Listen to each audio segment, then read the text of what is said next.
Hello and welcome to another recap of the Real Housewives of Potomac. We're on season 5, episode 13, no-shows and showdowns.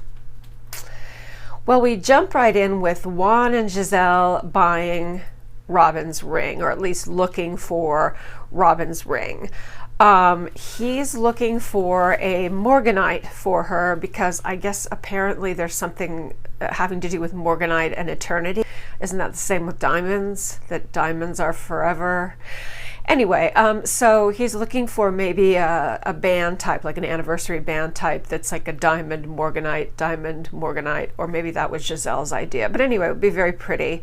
A morganite is kind of a soft yellow color. It's similar to a citrine. It's a little bit more yellow than a yellow topaz. It's more like a citrine. But anyway, it looks like it's going to be quite pretty. And the first ring they look at is way out of his budget. He says his budget is more like under $10,000, and they find a very, very pretty ring that's actually a single morganite surrounded by diamonds. That's beautiful. It's really beautiful. And I think it was like $8,900. So he got it in his budget.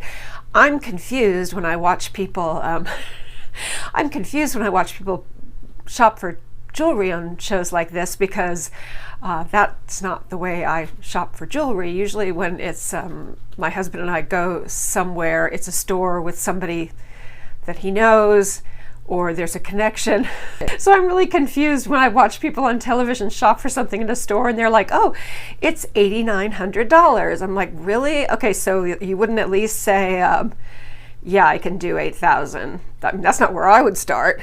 I'd be like, you know what, I was looking for something more around $6,000 and then work up from there. But yeah, at least ask for $8,000. Of course, they're not actually buying it, they're just looking anyway. So maybe when push comes to shove, hopefully they'll get a better deal.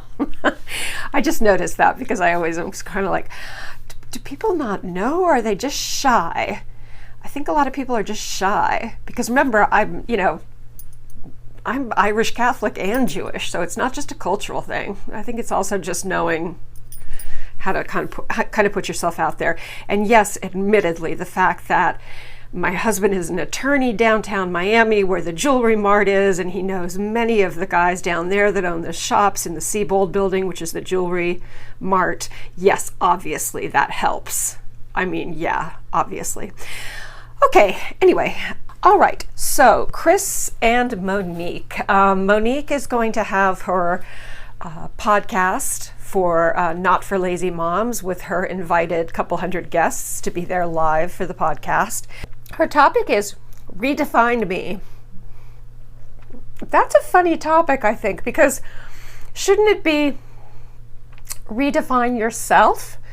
That sounds like you're asking someone else how they would like to redefine you. So I don't think it's necessarily the healthiest title, but again, I'm nitpicking. What can I say? Monique says, she's very embarrassed about what happened with Candace. Now suddenly she feels terrible about it. Whereas at first she was completely indifferent and even boastful. Even like, well, she had it coming, that kind of attitude. I think that now it's a legal issue. All of this regret is coming out. I'm not sure if it's really coming out naturally and organically, or if it's coming out because there's a legal issue. Now, she did have that discussion with her pastor where she did seem to genuinely feel kind of appalled at what she'd done. And I believe that was before the allegations. I believe that was before the case was filed, and I also believe that those were real tears. So it's probably a combination of, yeah, part of her is starting to feel kind of like, I can't do stuff like that. And then part of her is probably still wanting to kind of stick up for herself and say, well, she had it coming. She had it coming. She says that she wants the ladies to see how she has grown. She wants to show the ladies that she's grown. Again, it seems a little bit... You're not going to be able to show them that you're a different person at one podcast event. That's going to take a while, Monique. They were there. It's going to take a while. Okay, so when Monique invites Robin to the podcast, Robin sounds pretty cool. Like, you can tell she's not coming. She says she will think about it, but you can tell by the tone of her voice she's not coming. Robin wants to believe that Monique can change, but she's just not super optimistic that she's going to change that fast. Again, it'll take time. Fence sitter Karen says that she will absolutely be there. Then Monique calls Wendy, and Wendy goes right in directly. I love this. I do love the way Wendy is direct. There's a lot of things I really like about Wendy. She's got a bad temper too, P.S., but there are a lot of things I like about Wendy. I have a bad temper. I work very hard on it, but it still comes out. It came out this morning. So as a matter of fact, not horribly, but not like it used to. Okay, but Wendy goes right in and she says, Monique, you did not show any remorse for what you did. You seem to be, celebrating it with your texts and things like that. You did not show remorse. Wendy says, I cannot support you at this time. Monique insists that she has changed. This is too dramatic, too fast, Monique, which makes it fake. You got to let this change happen organically. You got to show them, by being with them, they're going to have some distance at first. Look, it was a big deal.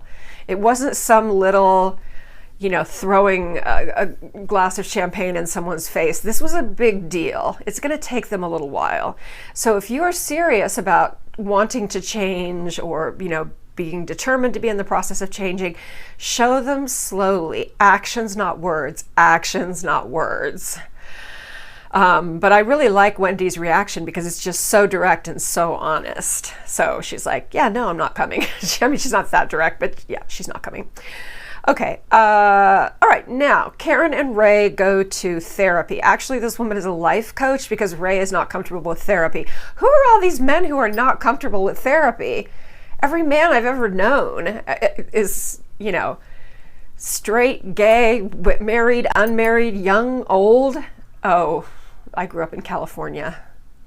Yeah. And Orange County at that. And now I live in Miami. It depends on where you live, I guess. And also kind of, what group you grow up in terms of, there are more macho cultures that it's just not something that men want to do. All right, so, in fact, I remember when I first went to therapy in my 20s, when I was first kind of getting a handle on what was going on with me, I remember I had a friend from England. She was lovely. She had been a professional dancer and then she injured herself. So she was probably at the time in her 40s. She was older than me and she seemed terribly interesting, like she'd had this fascinating life and very bohemian, but she was very straightforward. She was from kind of like a working class English family, or lower middle class English family. And she just, saw things in a very direct kind of way. She was more of a child of the 50s and 60s and English at that. So you just didn't go run and cry every time you skinned your knee. You're very tough. Keep calm and carry on. Although Churchill never actually said that, by the way. It was a poster at the time, but it wasn't. It was actually something a little bit later. And Churchill did not say keep calm and carry on. Factoid of the day. So anyway, I remember her kind of not making fun in a vicious way, but if I had to cut lunch short because I had to go to my therapist, she'd say, oh, you're going to your chatting partner. Are you going to go see your chatting partner? She used to call her my chatting partner. In other words, it's just like a therapist is just a friend. Yeah, it is. Actually, a good therapist kind of is like a friend. I mean, you shouldn't socialize with them, but they're people who listen. The difference is a friend knows how to listen. A friend supports you. A good therapist knows how to listen and supports you. However, the difference is a professional therapist knows which questions to ask. They know how to guide the conversation so that you're not just sitting there feeling sorry for yourself or making excuses or whatever. So, all right. Okay, so back to the life coach, back to Karen and Ray. Again, they're bringing up the same thing we've already heard, so it's getting a little bit, he's retired, she's the businesswoman, he's dealing with her being a businesswoman. They talk about the tax issue, the fact that she had to put up half of her money. Again, I'm kind of sick of that. Bitch, you're married. I mean, sorry, I shouldn't call Karen bitch. I don't think she's a bitch, but you're married. Half of yours is his, half of his is yours. You've been married for a long time. Your husband's in trouble, you're in trouble. You get in trouble, your husband gets in trouble. He gets a boon and comes into a lot of money, so do you, and vice versa. So yeah, the whole storyline with Karen and Ray is, I'm not finding that interesting. And I do love Karen, and I hope that her and Ray do stay together. Even though Karen can be annoying, I do basically love, she's an OG. I love Karen. Okay.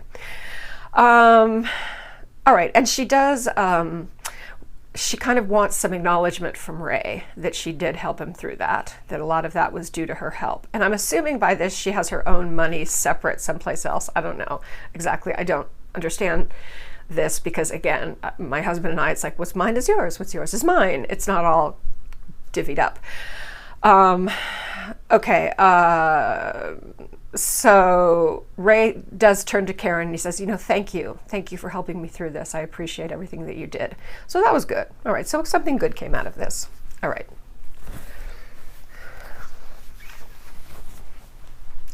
All right, now we're over at Wendy's house and Eddie is playing with the boys.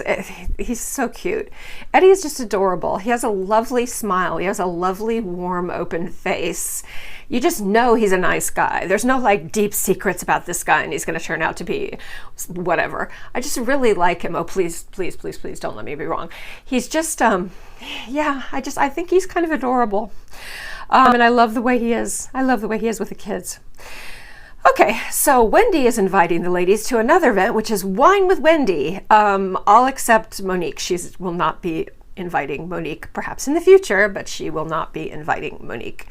And basically this is an event where they're going to get together. They're going to have a little soul food, some good wine, and a lovely restaurant.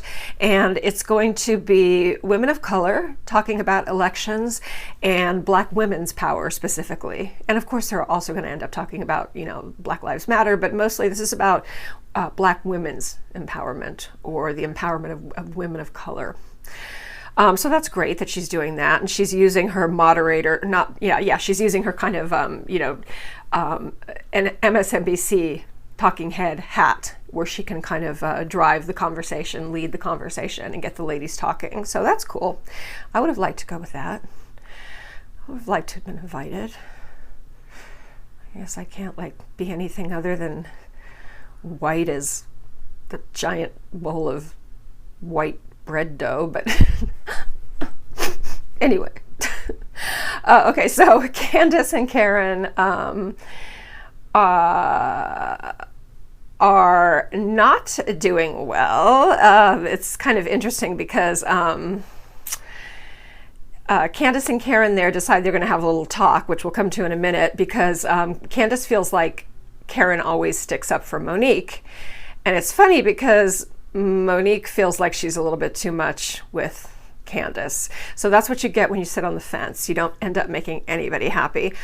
Except I guess yourself, which is the important thing. Maybe that's really how she feels, is a little bit of both, a little bit in the middle, which is her right. Sometimes you do feel in the middle. You don't feel like this side or that side. You feel like, no, I really am in the middle.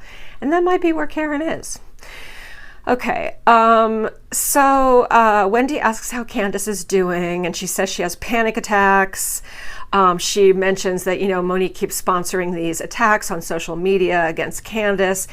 I don't know if she's sponsoring the attacks, but what she's doing that is really childish and seriously needs to stop. Hopefully it has stopped by now, in the timing of the show, is that every time someone puts, like a flexed arm emoji and like, knock her out, you can get her, those kind of things, Monique keeps liking it. Or like, face with a little kiss, that kind of thing.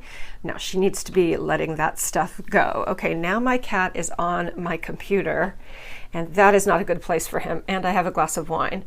So, no. Okay. I love Momo. He's my spirit animal, but he can't be there. The whole thing about Karen trying to be in the middle does have one big problem, which Monique soon learns, and that's that Karen said when they were down in Surrey for Karen's homecoming, Karen said, oh, if it were me, I would definitely press charges. I would press charges against Monique for what she did to Candace. So, yeah. All right. Now, Giselle and Jamal, she's driving him to the airport. She says she's tired of the long distance. I bet he's not. Is that bad of me? I just know his history, folks. I know his history. Jamal was like, but honey, you were the one who wanted to keep your safe space. You didn't want me to get too close and come in too, much with the girls. So we were taking this a little bit carefully. And Giselle said, yeah, but now effectively we are together. Even though we live in separate cities, we're seeing each other all the time. And Jamal said, well, I've just been waiting for you. If you're ready, let's move toward, being together. And, being together presumably means getting engaged, getting married. So, and folks, I just have to say, when Jamal looks over at her and says, I've been waiting for you. I want to be with you. I'm like, oh, he's such a smooth talker. He's just, as my mother used to say about one of our boyfriends, he could talk any girl right out of her underwear. Was it my mom? It might have been my Aunt Kitty. Actually sounds more like my Aunt Kitty. My Aunt Kitty was crazy in a good way. I mean, crazy. And sometimes in a bad way, but just wild. Think cigarette, martini, Studio 54, like really out there. Okay, she was a fashion buyer for Neiman Marcus, and so she always had back in the 70s, everything was Gucci, and yeah, she was just all she was pretty cool. All right, I lived with her for a little while, so I used to go when she wasn't there, and I used to steal her designer clothes and borrow them to go out to a party. And I was in high school at the time. Okay. All right, so now we're at Monique, and we're at her actual podcast event, not for lazy moms. Okay, of course, she has to say one more time she's afraid no one's coming. It's full. We knew it was going to be full. This was not really a doubt. Monique says she will not talk about the physical altercation. That is not on the menu of things to be discussed at the event. Okay, Ashley comes to support Monique. Karen cancels at the last minute. So Ashley tells Monique, now this is when Monique finds out, she says that down in Surrey, Karen said that if she had been in Candace's position, she would have pressed charges. Absolutely. Monique is pretty startled. Chris, Monique's husband Chris, is also there at the live podcast with her. He's always right by her side. He's so loyal. He's another good guy. I like Chris. I like both the Chris's. I like Candace's Chris too. I like Chris better than Candace sometimes. Okay, the first question, of course, is about Candace. Monique already told the mediator that's not where she's going, but she just kind of hesitates and she says, pray for us, which is actually a good answer. She handled that pretty well. It got people off the subject. They moved on. Okay. Now we are back to Juan and Robin. I remember not caring very much about Robin in the first couple of years. Just didn't really, she was really off my radar. I was kind of like, nah. I mean, she's cute. She's an attractive woman, she's kind of interesting, kind of got an interesting way about her, but yeah, I just wasn't really into her. Now I'm just rooting for her so much, and particularly I'm rooting for this family to be completely reunited, for them to be married, for their money problems to be settled. And yeah, I've just turned into a fan of Robin, which is new and nice. It's nice.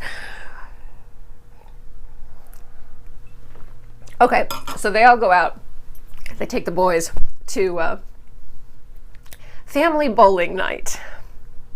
I told you I've never gone bowling.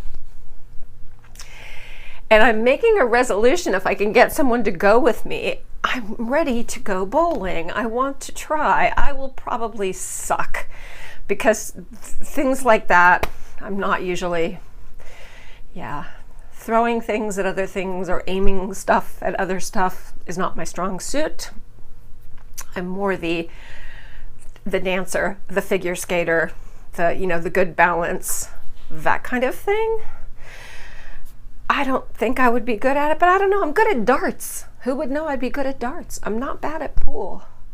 I really have to give it a try, though. I'm really embarrassed that I'm 58 years old and I've never been bowling. And it's not because it's some kind of snobby thing. There's always been a bowling alley wherever I live. It's just not something my friends have ever been into or the people that I'm with are into, so I've just never gone, which is weird, not even as a child. Oh, Laguna did not have a bowling alley. No, we would have had to go. No, nor did Newport. We would have had to go to Costa Mesa, I think. Okay. All right. So at family bowling night, Juan is being really cool about the taxes. He's not going to ride her on. He's not going to beat her up. She is aware that he is disappointed that she did such a bad job handling the finances, but he's not going to beat her up over it, and he loves her just as much, and he's clearly excited to be asking her to get married again.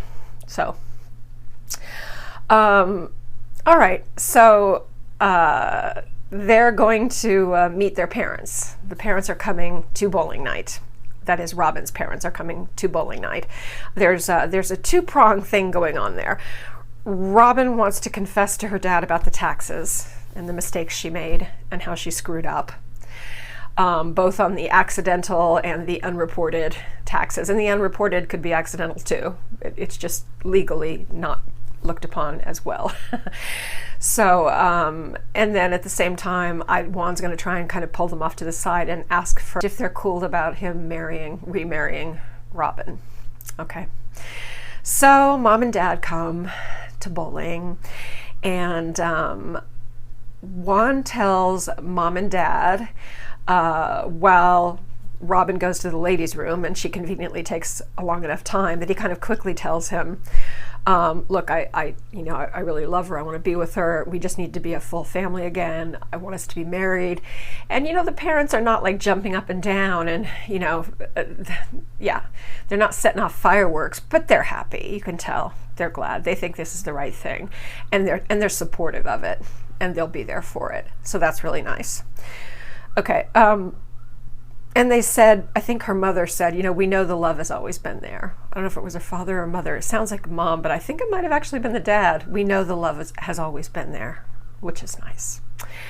Anyway, so Juan has their full blessings, and it all gets done before Robin comes back, so she still has no idea. All right, now we get to Wine with Wendy, and you see all her friends and colleagues. She knows a lot of people. I think Robin's kind of burgundy, tightly curled, shoulder-length wig is kind of cute on her. Everyone else hates it. They're like, throw it away, burn it. Am I losing my mind? I thought the burgundy color looked kind of pretty with her skin. Yeah, not all the time, but for something different, I don't know. I didn't hate it.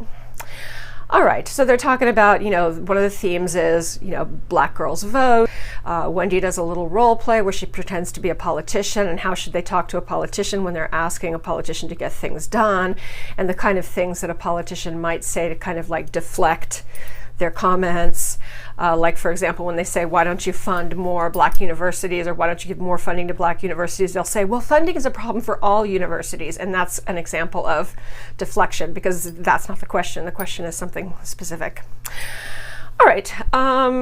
It's nice. It's really good. I mean, of course, Wendy does a really good job setting it up, and it comes off very well. Okay. Now Candace and Karen go to speak. About Karen being on the fence with Monique. They kind of go off and actually onto like a landing on the staircase away from the party. And Candace says Karen has chosen Monique's side and that she's coddling Monique. And Karen said, rightly so. Remember last year I coddled you, which is true. When Candace was acting up, Karen did stand for her. And she also said, you don't tell me what to think, which I liked. I'm glad Karen said that. Don't tell me what to think. Don't tell me what my opinion has to be about what, Monique did or what Candace did. Honestly, Candace, she said, look, I think what Monique did was wrong, but Karen said, I honestly think there's something almost medically wrong with Monique. Well, and of course, Ashley, by the way, in the meantime, in the background, Ashley is of course sticking up for Monique because Ashley has picked that side, but that's also partly to do with the fact that she has issues with Candace. Karen didn't have issues with Candace really, but she's definitely trying to figure out what motivated Monique to do this. And she said that she thinks there's something medically wrong with Monique because of the blackout. Bullshit. we're not going to go over that again. I told you how I felt about that. Yeah, she said she was blacked out, but then she had all of this kind of like, the wherewithal to come up with her, just let me go, please let me go, very calmly, so that she could then go run after Candace and say, I'm going to kill you, I'm going to kill you. So yeah, no. Then Karen does say she buys the blackout. I don't know if she really does or not. I don't know why she's trying to give Monique this chance, but you know what? That's her right. Candace is right. You can't tell her what to think about Monique. You can't tell her what to think, period. Wendy basically holds everybody accountable. She does think Candace is an instigator, but of course, mostly no, this is on Monique. Karen will not abandon Monique, and she's certainly not going to abandon Monique for Candace telling her that I want you to think this way about the situation. Karen is now really angry, and of course, Candace is very, very disappointed with Karen. Okay, so that's basically where we stand at the end of this episode. And I will be with you shortly for the next Housewives of Orange County. And again for Potomac. And then remember, November 11th, we have Salt Lake City, which I'm going to give it a try. Let's see. I'll watch it probably for a few weeks because you can't really tell anything from the first episode or two. So I will definitely give it a try, and it might surprise me. But anyway, I hope that you enjoyed that recap, and I, as always, love it when you join me. Thank you very much. And remember, things are not great out there in terms of Miss Rona, so please be very careful. If you haven't already voted, make sure that you get to it. And while you're at it, bring 3 of your friends, because no matter where you stand, I think we can all agree on one thing. This is the most important election in living memory. I'm going to say yes, in living memory. So, as usual, be good, but not too good. Love you guys. Bye.